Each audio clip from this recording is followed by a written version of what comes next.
Sometimes history doesn't come from a book. Sometimes it's found buried in the mud, washed down by time, waiting to be remembered. We were walking a quiet Kentucky creek when something caught our eye. A small glass bottle perfectly embossed. Little did we know, that one little bottle opened the door to a story over 150 years in the making.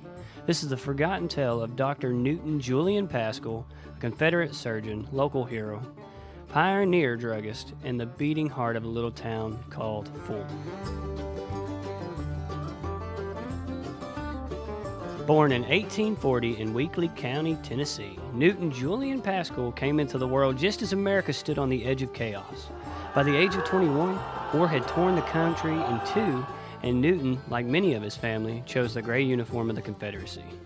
He served in Company C, 7th Tennessee Cavalry, a doctor on horseback, a surgeon among cannon fire, and a man who stitched wounds under lantern light. And in 1864, amidst war and uncertainty, Newton returned briefly to Kentucky to marry the love of his life, Sarah Jane Wilson. Their marriage was so urgent, so full of danger, the bride later had to escape federal lines when Union troops tried to arrest her. She left her story behind in a journal written for her grandchildren. "The soldiers tried to take me prisoner," she wrote, "but God had other plans." And after the war, the Paschals settled in Fulton, Kentucky. Fulton was barely a dot on the map back then, but Newton had a vision. And in the late 1800s, he built what would become the town's first drugstore alongside his relative, Dr. G.W. Paschal. Now that's where this bottle comes from. It once held medicine mixed by hand. Maybe it cured a cough. Maybe it soothed a child's fever. Today, it speaks volume.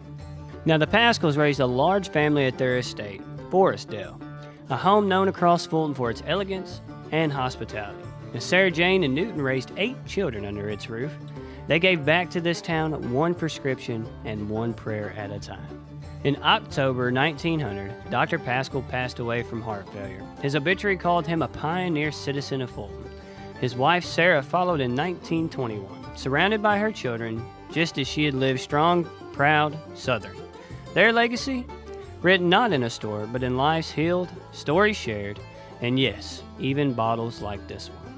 So next time you step into a creek or turn over a stone, just remember the past is never buried too deep. It's waiting, watching, and every now and then it speaks.